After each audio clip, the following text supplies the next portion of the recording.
ఎవడైనా తనకు తాను పొగడుకుంటే చులకనైపోతాడు. పరై ప్రోక్త గుణాయస్య నిర్గుణోపి గుణీ భవేత్. ఇంద్రోపి లఘుతాం యాతి స్వయం ప్రఖ్యాపితైః గుణైః.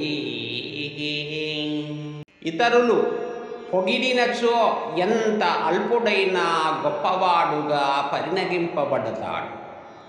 ఇక దేవతలకు రాజైన ఇంద్రుడు లాంటి గొప్పవాడు కూడా తనను తాను పొగడుకుంటే చాలా చులకనైపోతాడు. కాబట్టి ఒక వ్యక్తి గొప్పదనం ఇతరులు చెబితే రాణిస్తుంది, కానీ తనకు తానే చెప్పుకుంటే ఎన్నటికీ రాదు.